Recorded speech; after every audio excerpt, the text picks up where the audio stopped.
あの時の雑誌連載から裏原宿の歴史を探る、今回は宝島で連載していた AZ の第2回の内容になります。この回では村淳さんゲストとして登場していますと。いくつか紹介されているアイテムがあるので、ちょっと振り返っていきたいと思います。これがその連載ページの全体になるんですけど、まず一つ目、はい。先月から始まったジョニオと2号の AZ。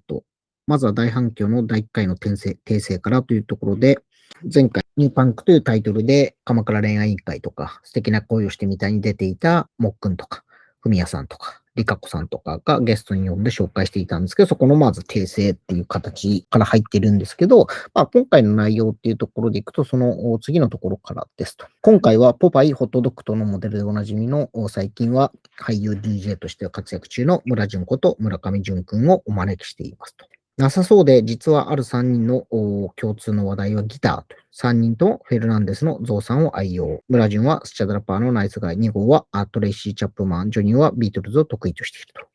ゾウさんギターはあれですよね。この時って結構出てばっかぐらいの時ですもんね。なんかフェルナンデス、そうだね。89年とか90年とかじゃないかそう、ゾウさんギターが90年に発売って書いてあったので、な。ああ、そうだね。意外と出てばっかぐらいの時うん。ですかね、これ。世界一売れたギターですもんね。って言われてるよね。あ、そうなんですね。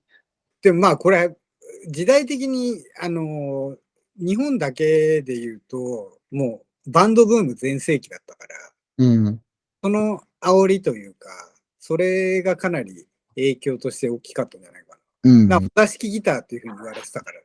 だから宴会とかで使うとかさ。そうですね。そういう割と、エレキギターとかが身近になったっていうかね。もう猫も杓子もバンドだったから。で、宝島だってバンドやろうぜって、もう別冊でもうガンガンこの時まず出てただろうし。ラフィンだ、ブルーハーツだから始まり、ジュンスカだ、なんだっていうところでたんだけど、やっぱその音楽ラインとしてのパンク、ロックっていうのも、バンドブームの中でもちろん、あったからね。だからパンクっていうのがすごく、前もアンダーカバーの時に話したんだけど、この冒頭のこのニューパンクスとか、パンクファッションが新しいというのは僕らの弁ではないのでっていうのも、やっぱこう、どんだけこうデリケートなこうカテゴリーだったかっていうのがよくわかる。ああ、なるほど。一文だったと思うよ。なるほど。いる方々からいろいろ入ったんでしょうね。いやー、もうそれはそうでしょうっていうところじゃないかな。そうですよね。うん。しかも、SNS とかがないから、こう、次の連載で訂正するしかないっていう、やっぱ誤解は招きますよね。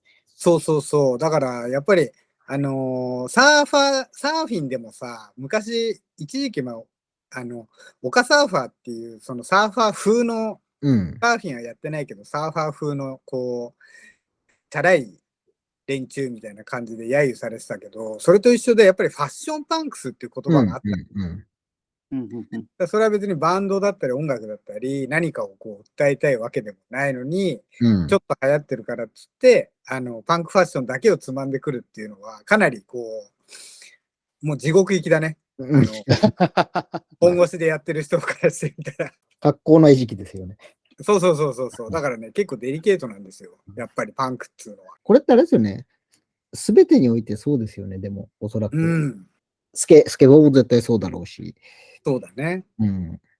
いやー、パンクってワードが出てくると、それは反応するよ。しますよね。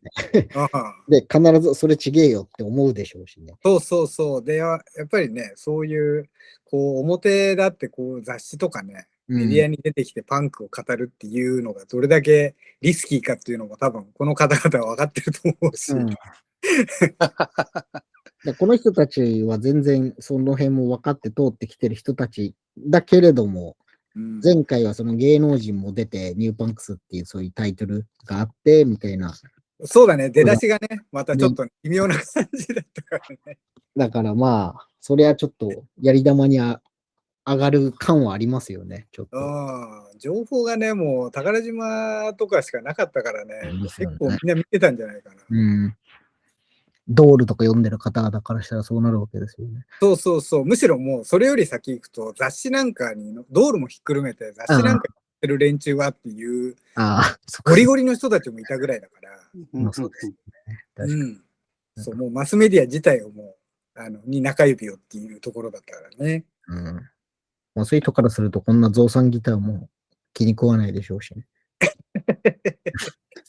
まあでもこう見ると増産ギターやっぱ可愛い。ちなみになんかこの増産ギターデザインした人って、後のっていうか、補定モデルってあったじゃない。はいはいはい。あれもデザインした人らしいよ。ああ。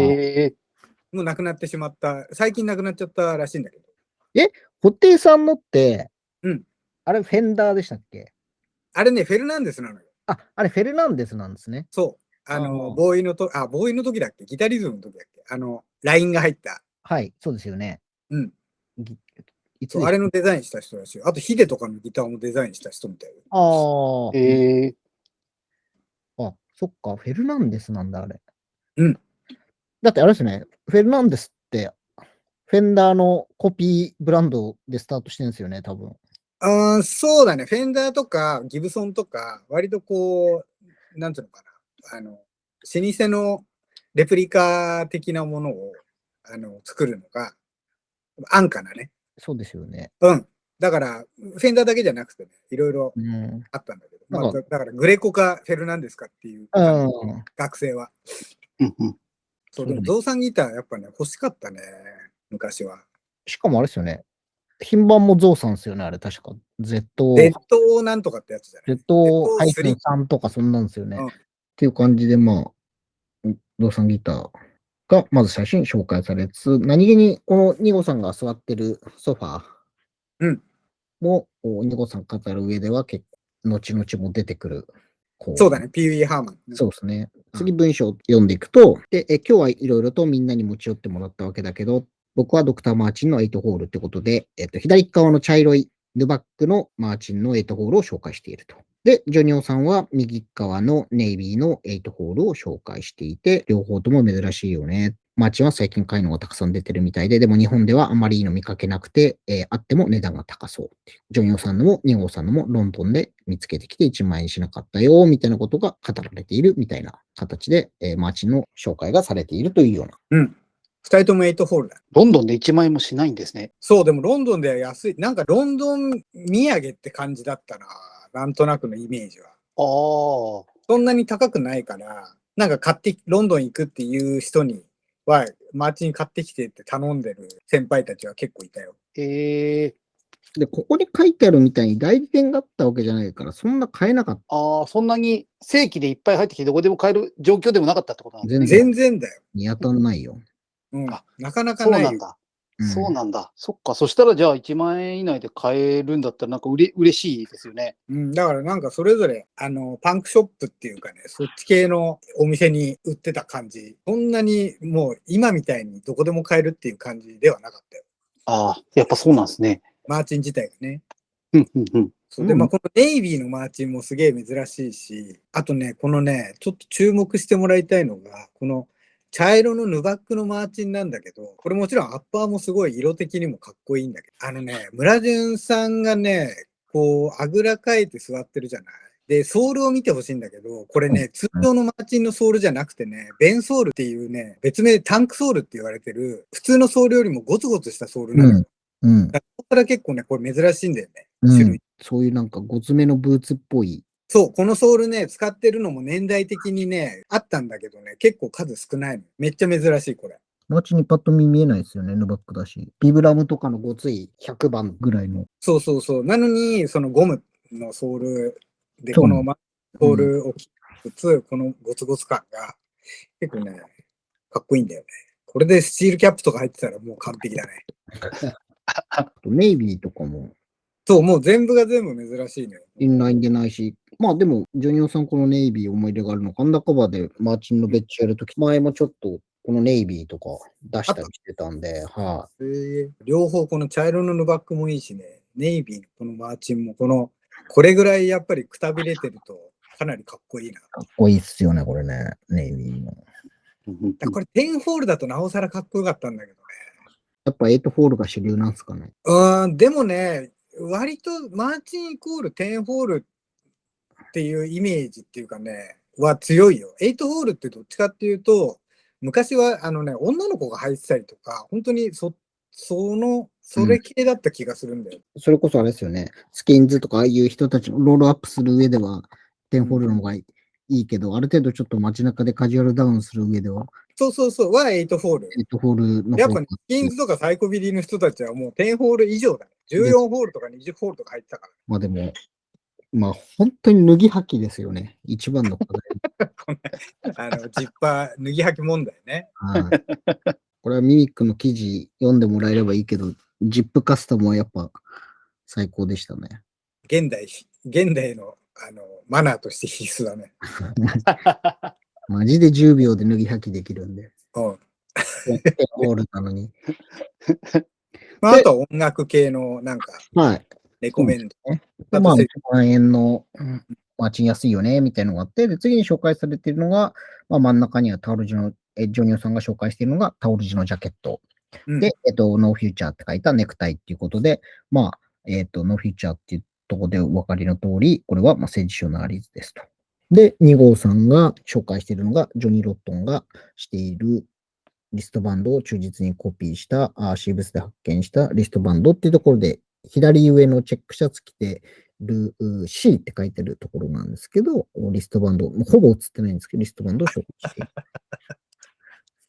本当だ。これ全然気づかなかった。これチェックの上にチェックシャツで、しかもチェックシャツのところにリストバンドが半分ぐらい隠れてるんで、マジで結構わかんないですよね。そうなのか、これ。なるほど。どこのなんだろうね。シブスで発見って書いてある。なんかブランドじゃないのかもしれないですね。どっかで見つけてきたんじゃない？左の方に行くと、レコードです。九州に行く、シブスが九州にあるんですけど、それで4月28日、福岡行くからレコード買わないとねっていうような話の流れから、音楽の話になっていくと。2号さんがプロモジャズがすごいよくってっていうところを言っていて、で、ジュニオさんはレコード持ってきてって、ラブバラーズっていうアルバム14枚入ってるみたいなボックスセットを紹介しているというのが第2回目の内容になっていて、まだ2回目っていうこともあり、結構ちゃんと気合入ってゲストも呼び紹介してるアイテムも豊富っていうような感じですかね。はい。ということで、ちょっと今回はギター周りっていうことで音楽ネタがちょっと多めの回っていう形かなと思います。これはちなみにこの92年。92年の、3月か4月ですね、これ。そうだよね。はい。なるほど。だからHFA、キューティーの HFA、宝島の AZ っていうふうに、これからちょっと並走する形になってくると。そうです。そうです。なので、横っ面の HFA ではこの前紹介したグレムリンであるとかみたいなアメトイとかが紹介されているっていう時ですね。そうだね。エイリアン、チャッキー、グレムリンとかが出てきた手の時で、2号さんもキューティーのページのエディトリアルとして参加していて、で原稿に追われる日々っていう形だったんで、結構この時は DJ とか雑誌とかをメインで動いていたっていう形なんでしょうね。で、村淳さんは、素敵な恋をしてみたいのスケートボードで出てばっかの頃なんで、本当にデビューしてばっかぐらいって感じかな。そうだね。で、ポパイとかホットドッグでモデルをしていたっていうところですね。はい。という形で、今回のは AZ 第2回を振り返っていきました。はい。はい。じゃあまた来週。はい。ありがとうございました。